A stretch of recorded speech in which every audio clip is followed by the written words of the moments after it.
जय माता दी दोस्तों। चलिए आज के दिन की शुरुआत करते हैं वैष्णो माता के मंत्र के साथ।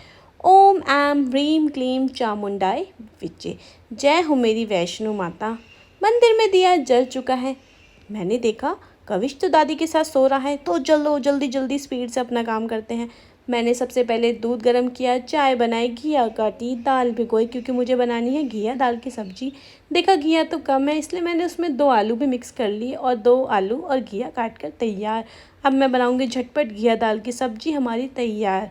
अब मैं जा रही हूँ मिष्टी को छोड़ने के लिए स्कूल स्कूटी से, क्योंकि मिष्टी बोलती है मम्मा मुझे स्कूटी से छोड़ने जाया करो क्योंकि मैं थक जाती हूँ। जबकि उसे ये नहीं पता स्कूल तो सिर्फ 4 कदम की दूरी पर गली के सामने ही है। पर क्या करें, जैसे बच्चे का मन वैसे ही वो हमें करना पड़ता है। चलिए अब जाते हैं मिष्टी को छोड़ने के लिए स्कूल। तो ये मिष्टी जा रही है स्कूल और पीछे पीछे शैतान भी आ गया, मैं भी जाऊंगा मम्मा और दीदी के साथ। पर मिष्टी बोली नहीं आप नहीं जाओगे क्योंकि स्कूल तो मैं जाती हूँ, इसलिए स्कूटी पर भी मैं ही जाऊंगी। यहाँ आई दादी अपने पोते को लेने के लिए और कविश रो रो के बुरा हाल कि मैं भी जाऊंगा। और मम्मी ने उसे अंदर कर लिया और हम चले गए मिष्टी को छोड़ने के लिए स्कूल और गेट हो गया बंद। अब ये चला गया अंदर रोते रोते और हम आ गए स्कूल को मिष्टी को छोड़कर।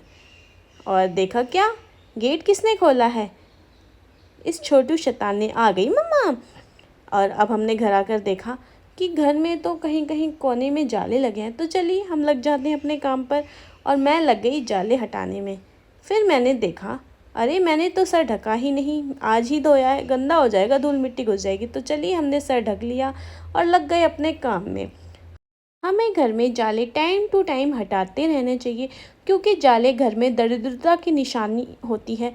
इसलिए हमें अपने घर में साफ़ सफाई रखनी चाहिए और जाले तो होने ही नहीं चाहिए।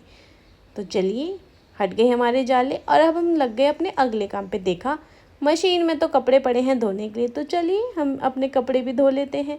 ये धुल गए हमारे कपड़े और सूख भी गए। देखा कितना झटपट काम हो गया ना हमारा।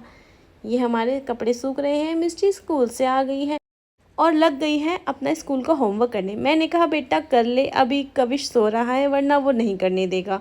और यहाँ पर डैडी अपना नाश्ता कर रहे हैं और कह रहे हैं घिया आलू ये किसने बताया, मम्मी ने। और यहाँ कविश लगा है अपनी आइसक्रीम खाने में। खाता तो कम है फैलाता ज़्यादा है। और कपड़ों का तो पूछो ही मत क्या हाल होता है।